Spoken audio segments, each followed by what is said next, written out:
Halo, kembali lagi bersama saya Rika Saputri. Hari ini kita akan membahas tentang konsep harga diri rendah. Jangan lupa untuk subscribe, like, dan share video kita ya. Bagi yang belum subscribe, ayo segera di-subscribe ya. Jadi, apa itu harga diri rendah? Kalau menurut Nanda itu, harga diri rendah itu berkembangnya persepsi diri yang negatif dalam berespon terhadap situasi yang terjadi.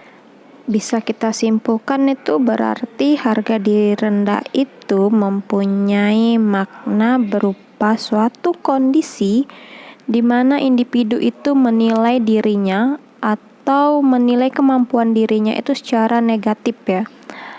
Atau juga bisa berupa perasaan menganggap dirinya sebagai seseorang yang tidak berharga, tidak dapat bertanggung jawab atas kehidupannya ya. Lalu untuk proses terjadinya harga diri rendah itu bisa melalui dua faktor, yaitu faktor predisposisi dan faktor presipitasi. Untuk faktor predisposisi itu biasanya meliputi dari biologis ya. Jadi di sini tuh bisa juga berpengaruh dari faktor herediter atau keturunan, seperti adanya riwayat keluarga yang mengalami gangguan jiwa ya. Terus selain itu juga ada riwayat penyakit kronis atau trauma kepala. Dan juga faktor predisposisi ini juga bisa dari psikologis. Untuk masalah psikologis ini biasanya yang dapat menyebabkan timbulnya harga diri itu adanya pengalaman masa lalu ya. Biasanya pengalaman masa lalunya itu yang tidak menyenangkan pastinya ya. Atau terdapat penolakan dari lingkungan dan orang-orang terdekatnya, seperti itu. Selain itu, pasien dengan harga diri rendah ini memiliki penilaian yang negatif terhadap gambaran dirinya, mengalami krisis identitas ya.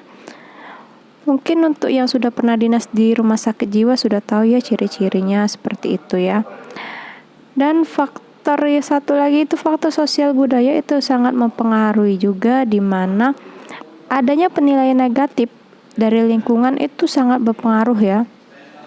Terkadang memang sering ya kita jumpai di rumah sakit jiwa, dia saat di rumah sakit jiwa itu orientasinya sudah baik, namun saat kembali ke rumah itu kembali lagi kacau ya, karena tadi faktor sosial budayanya ya, adanya penilaian negatif dari lingkungannya yang tidak menerima klien kita tersebut, sehingga membuatnya tidak kooperatif kembali lalu masuk lagi rumah sakit jiwa ya.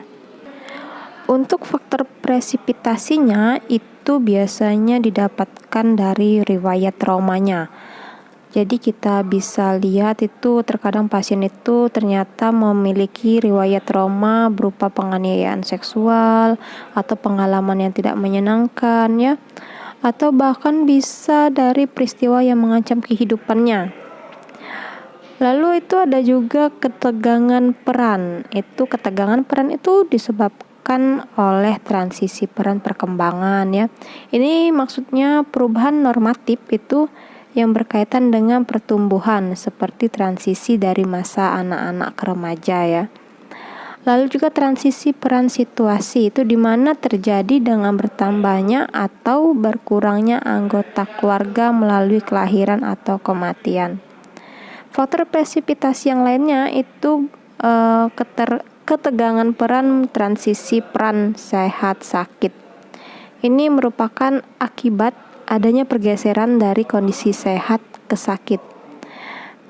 Transisi ini dapat dicetuskan antara lain karena kehilangan bagian anggota tubuh, terus juga ada perubahan ukuran, bentuk ya, prosedur medis. Lalu juga di sini kita bisa lihat adanya rentang respon konsep diri, di mana di sini itu adanya harga diri rendah itu kalau responnya adaptif itu akan konsep dirinya positif, lalu dia bisa aktualisasi diri. Namun jika harga diri rendahnya itu dia responnya maladaptif, itu akan terjadi keracunan identitas sehingga menyebabkan depersonalisasi. Adapun tanda dan gejala harga diri rendah itu biasanya adanya ungkapan negatif ya. Jadi itu bisa mengkritik diri sendiri, terus lagi ada juga perasaan tidak mampu. Jadi pasien itu merasa tidak mampu melakukan sesuatu ya. Dan diikuti dengan pandangan hidup yang pesimis. Jadi karena merasa tidak mampu sehingga pesimis untuk melakukan sesuatu ya. Dan ini mengakibatkan produktivitas kerjanya itu menurun. Lalu juga dan adanya penolakan terhadap kemampuan diri. Dan terkadang juga tanda dan gejalanya itu kurang memperhatikan perawatan dirinya. Di sini juga Townsend itu menambahkan karakteristiknya ya.